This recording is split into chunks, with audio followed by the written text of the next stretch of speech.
Okay, so for our next presentation, we have Nigel, who's a manager for online professional learning at the Australian Science Teachers Association.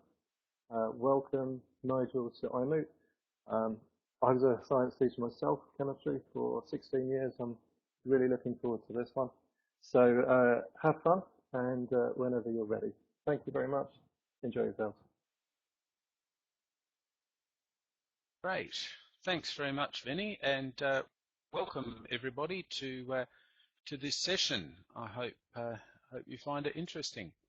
This is my second time presenting at iMoot. I presented 2 years ago, and it's nice to be back again. And haven't actually had a chance to see any of the other sessions so far, but I'm hoping that I will be able to do that.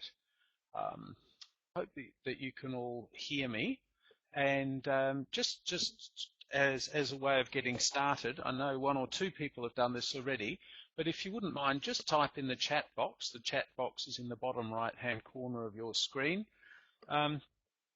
Just say hello and let us know where you're coming to us from, so I can get some idea of the geographical spread of people in our session this afternoon.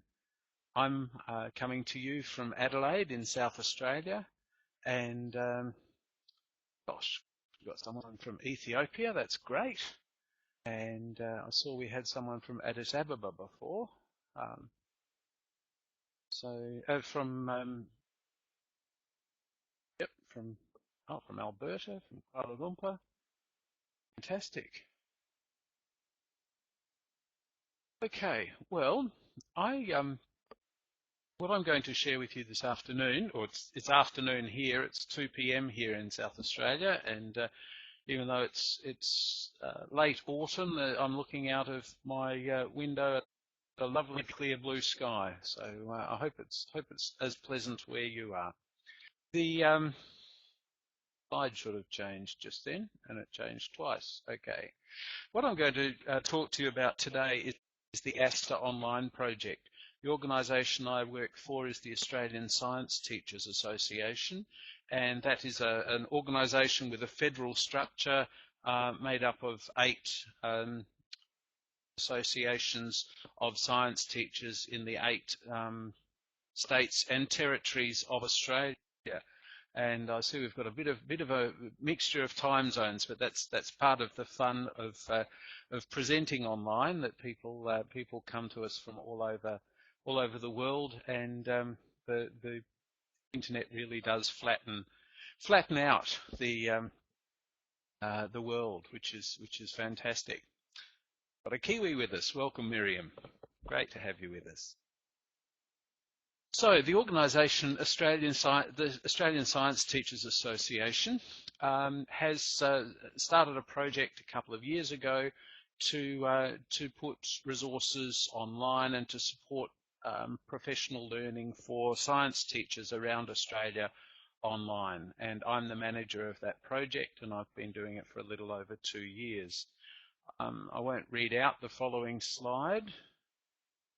Interesting, it's loading a bit slowly, but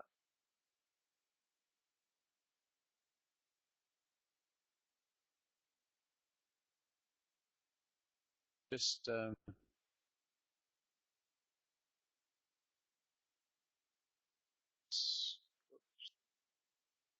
I see. I had skipped my bio slide. Sorry about that. The slide changing seems to be a little bit operating slightly clunky, but that's okay. I won't read that out to you, but that's my bio. That's who I am. And as I said, I've been working in this project for a little over 2 years, and I'm loving it. I'm a very enthusiastic Moodle person, and I'm also a pretty enthusiastic, or very enthusiastic Big Blue Button and open source generally fan. So that's me.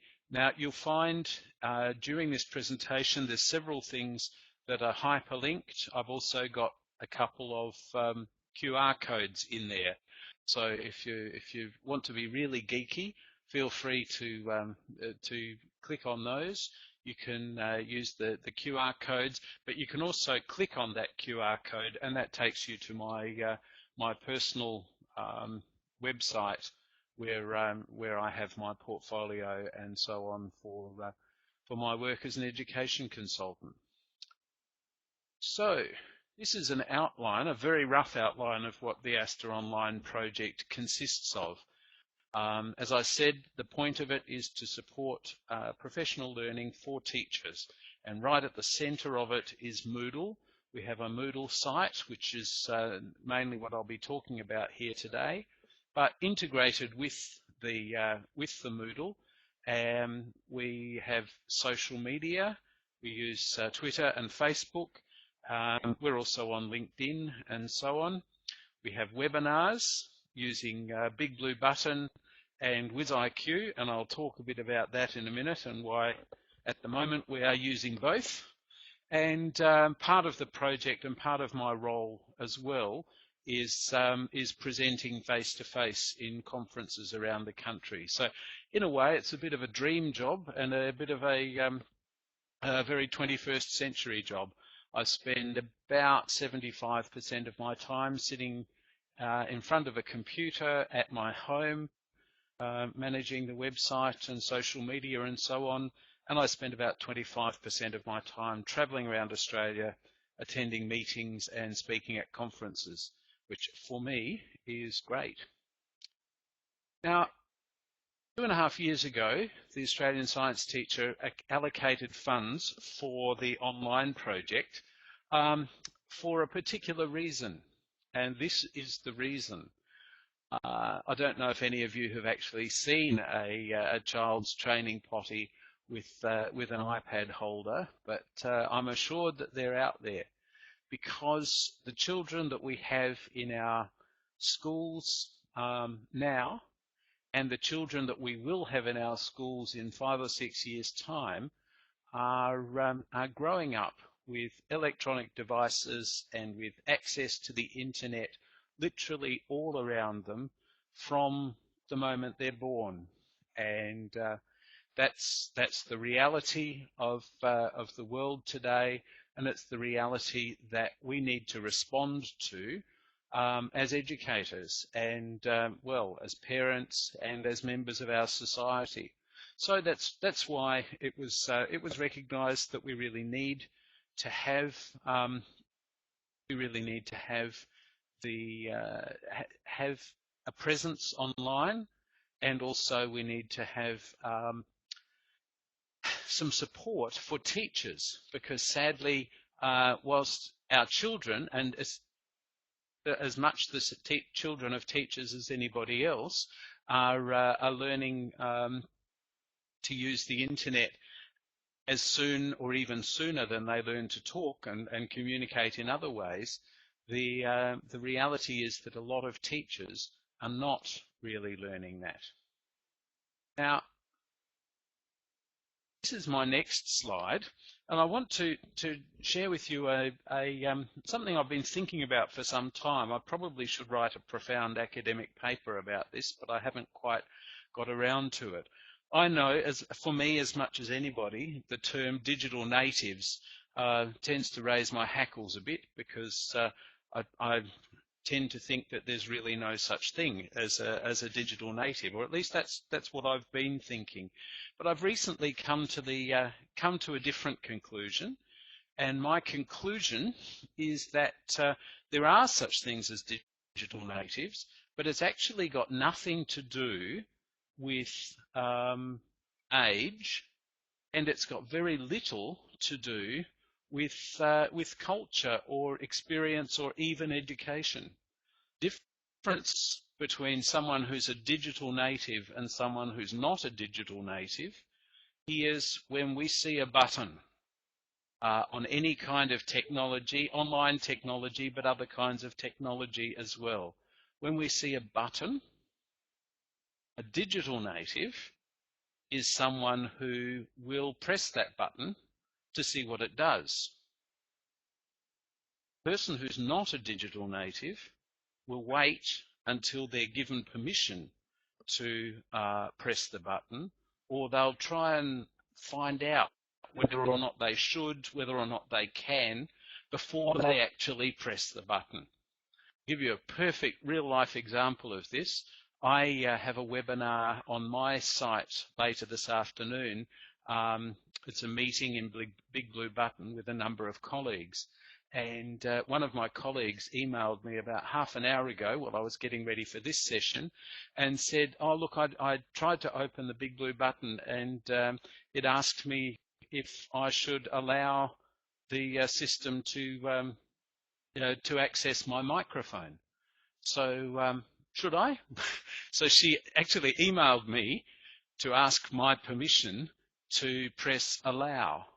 That's a case of someone who's not a digital native, whereas those of us who are digital natives, and I definitely include myself in that, are people who see the button and just say, I wonder what this does, and therefore I'll push it and find out. Now, I'd be really interested in what you think of that. Does anybody have any response to that idea, that thesis that I'm developing, that there is such a thing as a digital native, and it's all about whether or not we'll press the buttons? Miriam's already expressed, said press all the buttons, which is what I would encourage people to do. Any other thoughts? Please type them in the chat box if you have any other thoughts about that.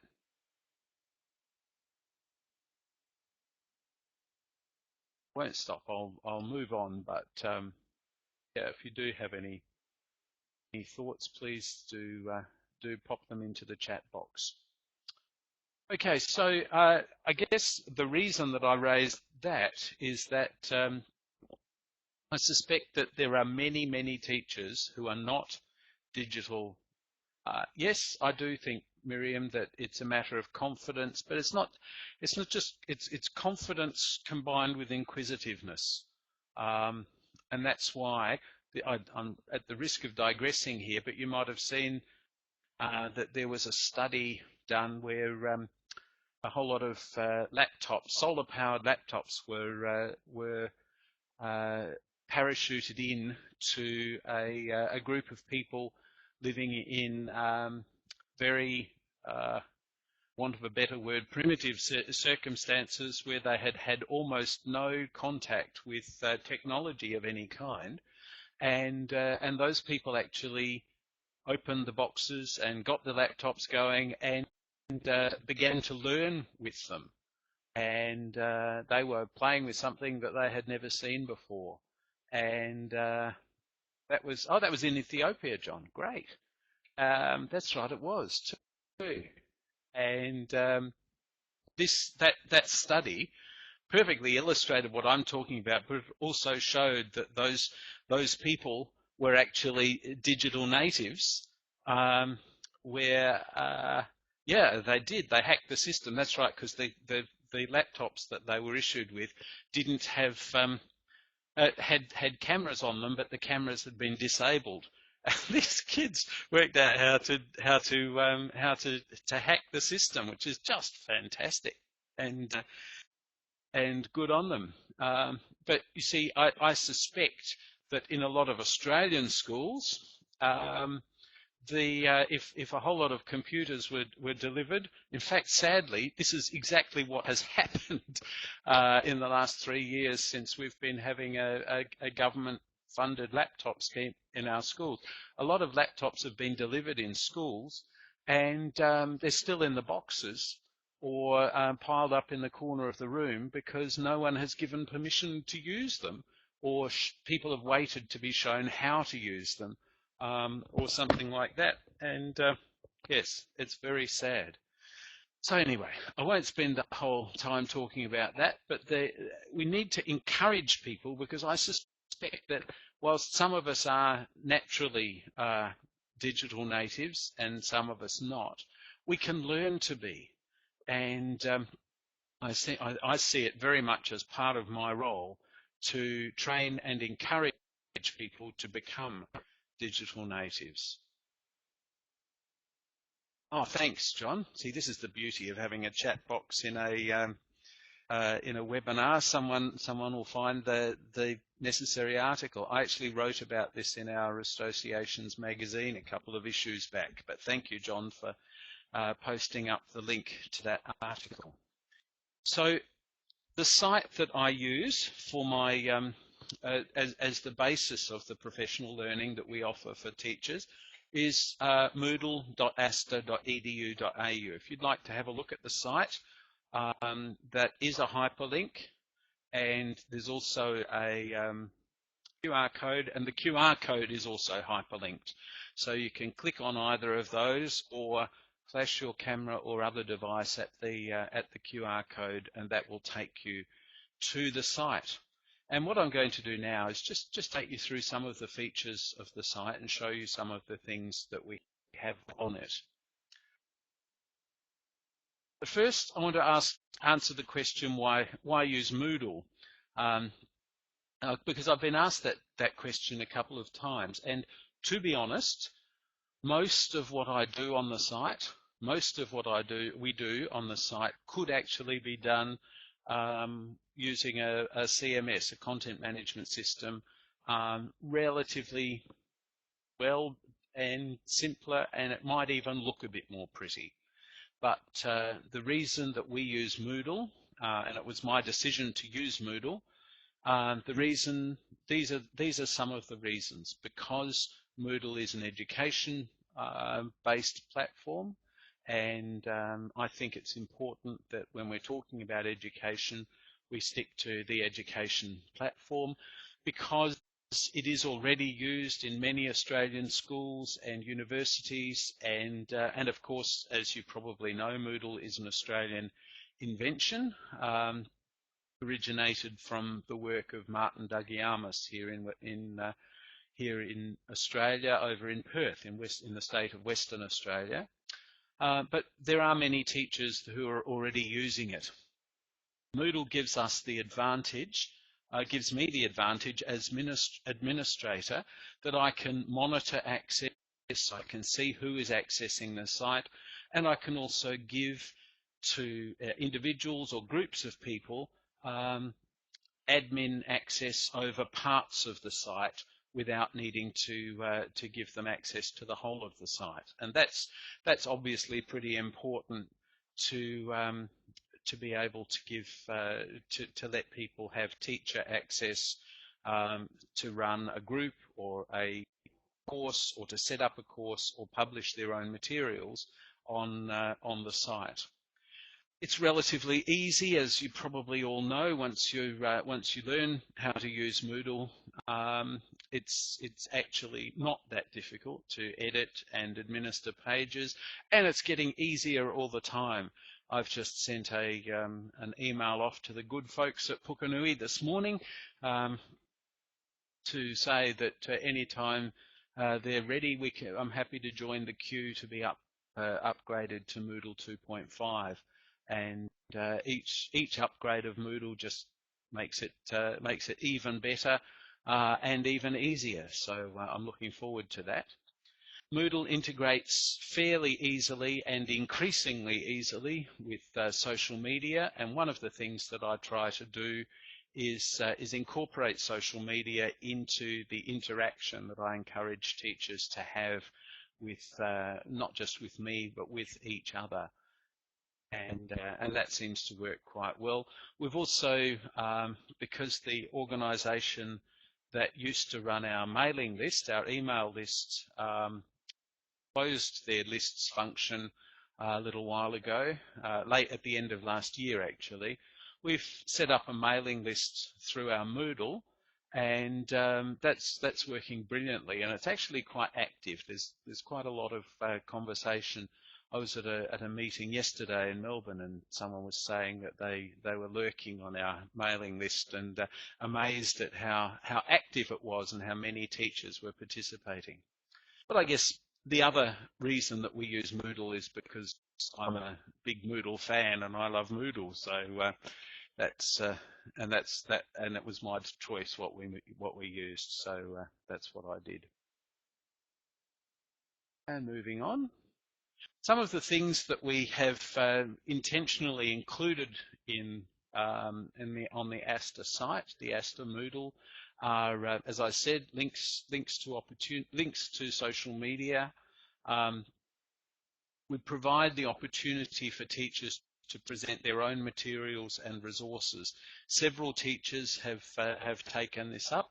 One, if you have a look, if you have a bit of an explore of the site, you'll see that in the middle years section, there's one teacher who's really got enthusiastic and put 4 course pages up there, and he's basically putting all of his materials up, which a lot of other teachers are finding fantastically useful. So we have people, we provide an opportunity for teachers to publish their own resources, and also for partner organisations, and some of them actually pay us to do that, which is nice. But we allow science organisations and education organisations to also publish pages on the site. And of course, as I said, that I can do that by giving, provided that they have Moodle skills, I can do that by just giving someone teacher rights on a page, and then they can set it up themselves and they can administer it themselves. We have the WizIQ and the Big Blue Button modules on our Moodle, and at the moment we are using both of those, and I'll talk about that in just a minute, and why we're using both of those. There is no cost or restriction on membership. Anyone with a valid email address can set up a login on the site. The only rider that I have about that, and people who administer sites anywhere will have experienced this, but we do get a bit of spam, and if you anywhere that you allow self registration, you get spam, unfortunately. So a lot of the generic .com type of sites and Yahoo, the email addresses, I've had to block those, but that doesn't, I try not to exclude people from that. So if people email me, from the link on the site and request a login, and say because they want to, they have an interest in science or education, or science education in Australia, or the site or something like that, I'm happy to manually set up a login for them. But the self login isn't possible for some of those. But anyone with an Australian education email address, or in fact an identifiable Australian address, can easily and quickly set up a login on the site. Yeah, good thought, Miriam. Yes, the domain restrictions you have to think about those sorts of things. But as anyone who's a Moodle admin knows, that one of the first things I learned when I was first being a Moodle admin, 4 or so more years ago, was the daily job of just going in and checking for spam on the site, making sure that no dodgy logins had been set up, and nobody was using the forums for advertising or anything else that was inappropriate. You just have to do that. It's part of the cost of having a site open, but I like to keep it as open as possible. Some of the other features on this next slide, we have links to our member associations, links to the Australian curriculum. Those of you who are not in Australia might not know, but Australia is a country of 22 million people, and we're spread across 6 states and 2 territories, so 8 different jurisdictions for education purposes. And up until recently, we've basically had 8 different curricula, and we're towards the end of a slow and slightly painful process of bringing everyone to a common curriculum, at least from the foundation years of schooling through until year 10, which is around about 15-year-old students. And we will eventually be having a common curriculum for the senior secondary years that for many people lead into vocational training or university as well. So that's an exciting thing, and it's another reason for the establishment of this site, really, because Australian teachers across the country can now share resources in a way that wasn't as easily possible before. We have some resources that are developed on different CMSs. One, we've got a project that we've recently received some government funding for, but because to set up a whole lot of units for this new Australian curriculum, but because of the nature of the contract requirements, we were unable to do it on Moodle, and so we had to do it on a different CMS. But there's a button on the front page of our Moodle which currently leads to some information about those units, but it will eventually lead to the units themselves. Another thing that we're able to do, as I mentioned, the education association or organisation that provided mailing lists and group spaces on Moodle for many education associations and smaller organisations around the country actually stopped doing that late last year. And for a number of the science-related organisations, ASTA has actually stepped into the breach there and provided that service. So, as I mentioned before, we have our links to social media, to Facebook, to Twitter, LinkedIn. We actually don't have very much on our Flickr channel or our YouTube channel, but we do have them there, and they're linked on the site. Also, and this was only added today, but Scootle, which is an Australian organisation, well, it's a site run by an Australian Education Association organisation, has actually recently set up a community, an online community for educators, particularly people working in government schools and independent schools actually. But so we now have an ASTA group on there. We also use the Paper.ly automatic e-newsletters that you've probably seen that curate Twitter streams and so on, and we have one of those links to our site as well.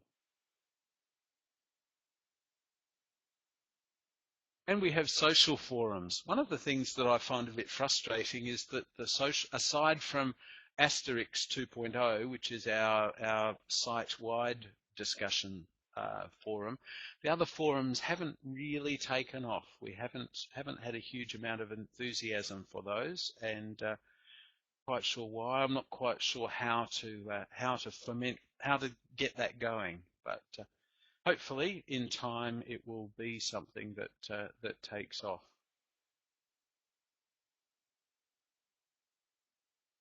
There are some pages on the site that look like this, that are, to use a term that was floating around at Moodle conferences a couple of years ago, the scroll of death.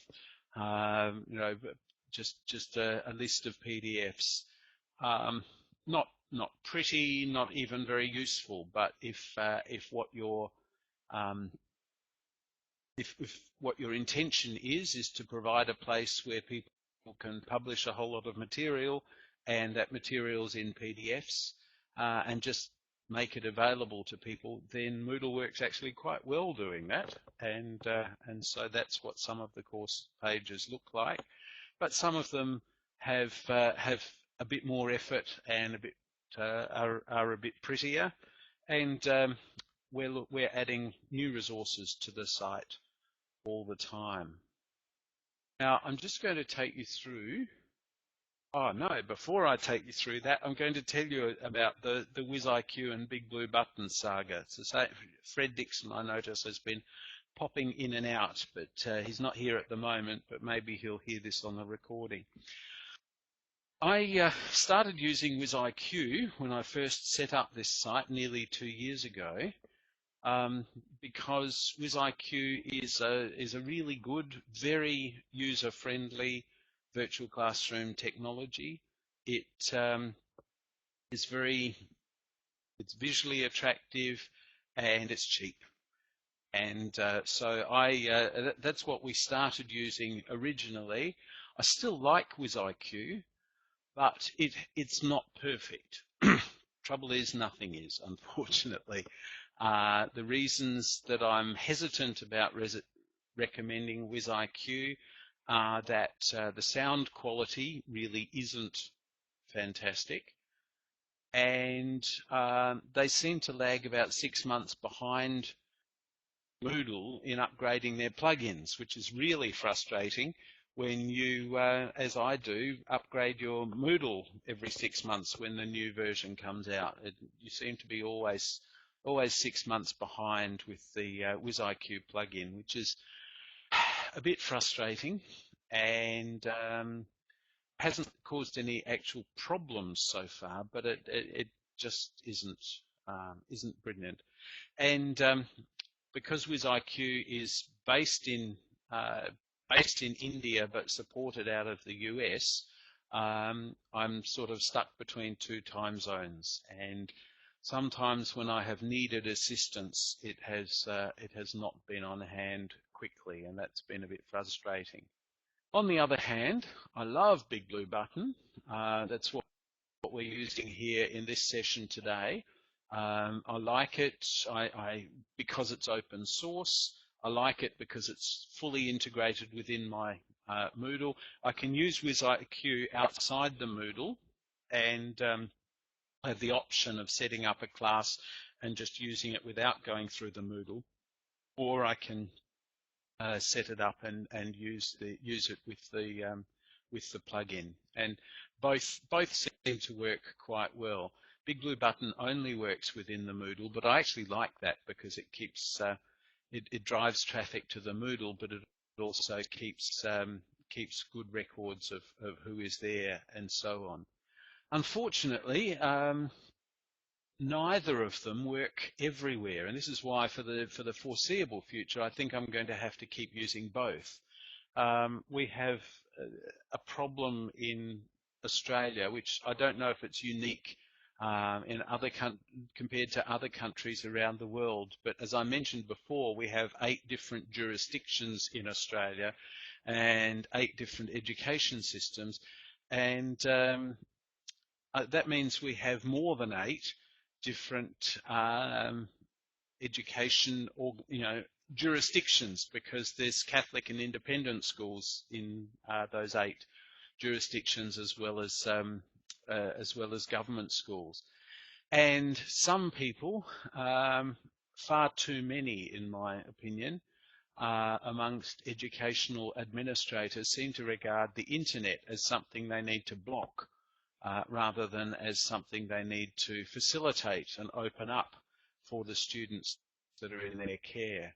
And what that leads to is extremely embarrassing situations like I had yesterday afternoon when I was trying to use Big Blue Button with a group of teachers in government schools in Queensland, one of our states here in Australia, and none of them could get on, or they could get on, but they were then bumped off again 30 seconds later as soon as they got on, which was even worse than not being able to get on at all in some ways. And it was because their computers we're not quite sure whether it was something to do with the port or something to do with accepting cookies, but their computers were just not accepting it. So with that group of people, I'm going to do a repeat session doing WizIQ. But here in South Australia, where I live, I know that WizIQ is blocked in government schools, but Big Blue Button does work. So it's one of the frustrations of working in a federal system, unfortunately, that we basically have to use both. It's incredibly unhelpful. I'll just give you this is the 21st century equivalent of. I'll just tell you a story that's sad but slightly amusing. Yes, that's true, John. Some governments do this as well. This is the 21st century equivalent of exactly the same thing that happened in the 19th century in my country, which is that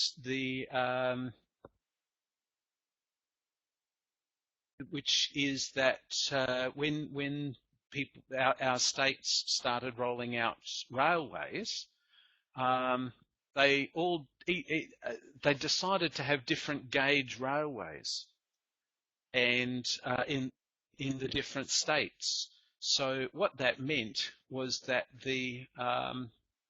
what that meant is that the trains that go from one city in Australia to another city would go to the border, and then at the border, all the freight and all the passengers would have to be offloaded off those trains and onto different trains across the border with a different gauge, so that they could then go on to their destination.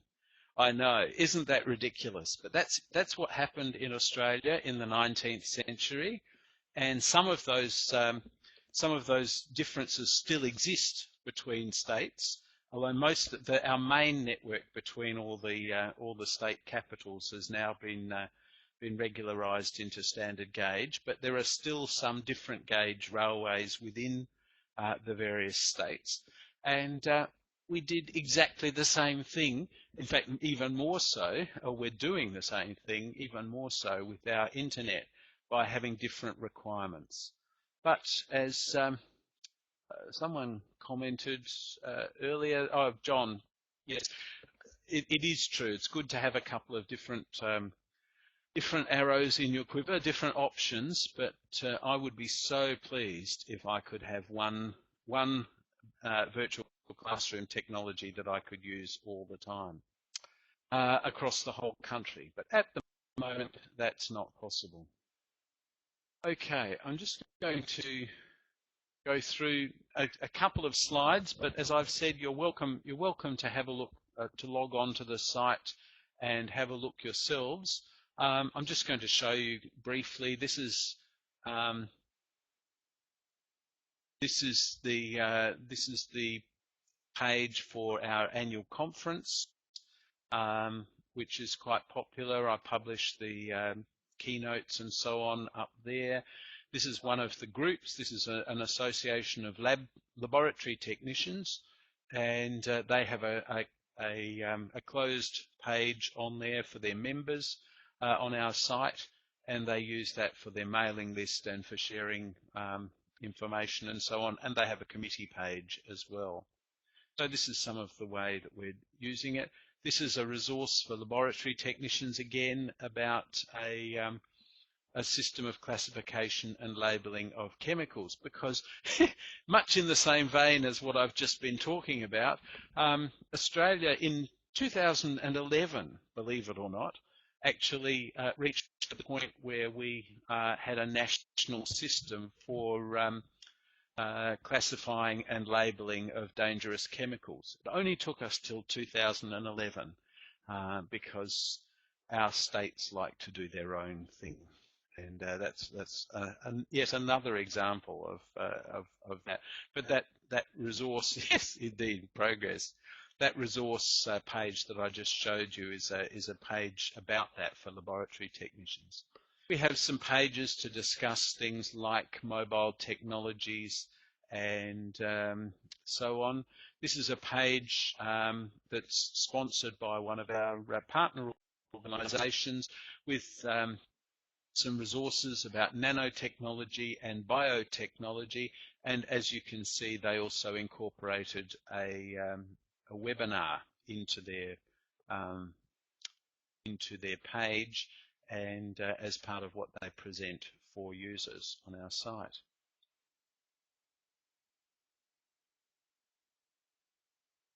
So, and this is I'm actually having an interesting day. I've got 4 webinars today, and this is the second one.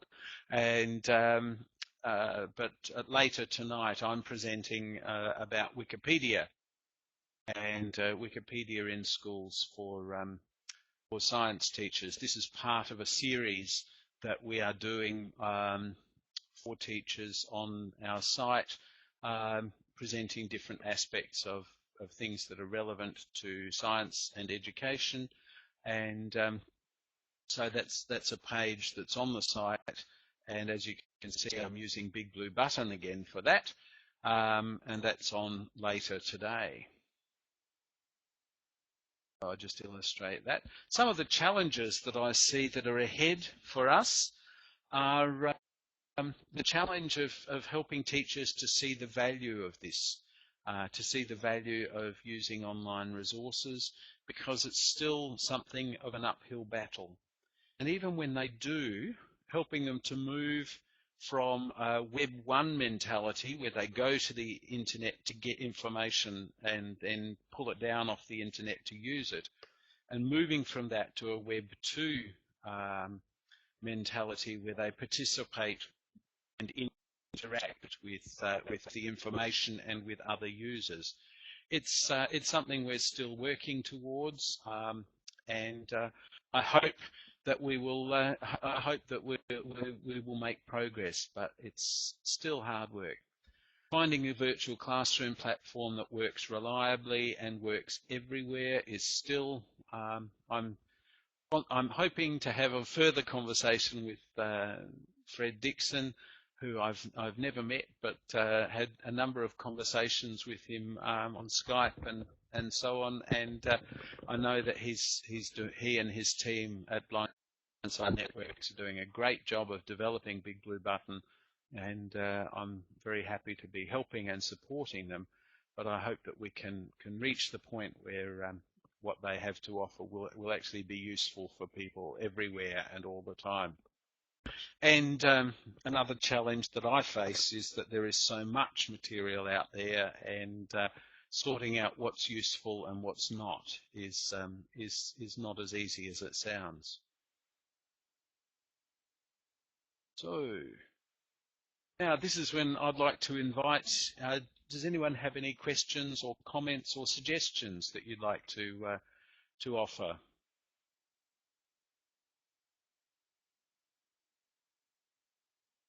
Very happy to receive any comments.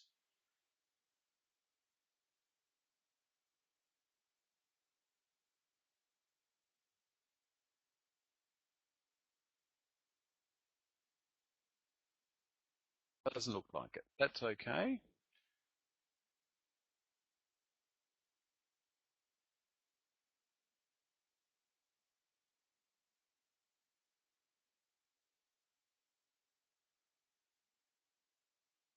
Thanks, John. Thanks for that feedback. Thank you. Thank you very much. All right. Well, I will, in that case, I will say thank you very much. It seems to be something here in Australia anyway of an expectation when you present at Moodle conferences that you finish with a picture of one of your children. So this is my daughter. She's the one on the right, I should point out, but this is my lovely daughter. And thank you all very much for being here today. And if you have any comments or questions or would like to contact me, this slide has my contact details once again with the QR code. But I think you should also find that the underlined links are actually all hyperlinked if you want to follow me on Twitter. I have 2 Twitter accounts, my work one, where I only tweet about science education and things that my association is doing, and my personal one, 1NBM, where I tend to tweet about life, the universe, and everything. And yes, I do sometimes tweet about what I'm having for breakfast, but only if it's really good breakfast or I'm having it in a really exciting place. So, if there are no further comments, thank you very much for your participation, for your attendance and participation in this session. The PowerPoint slides are on the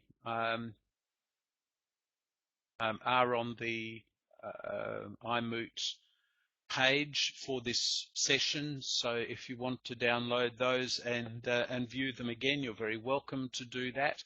They're in PDF format. And with all those hyperlinks working, so you're very welcome to have a look at that. And greeting also to people who've attended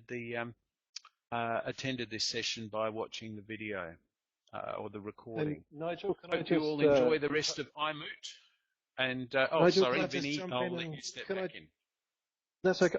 I was just going to jump in and say thank you very much to you on behalf of all of the iMoot team and Pukunui. I found it really enjoyable, your presentation. Thank you very much. And I know it takes a lot of time to prepare an iMoot presentation, so I'm sure it's been very much appreciated by everybody. And I hope you enjoy the rest of the iMoot as well.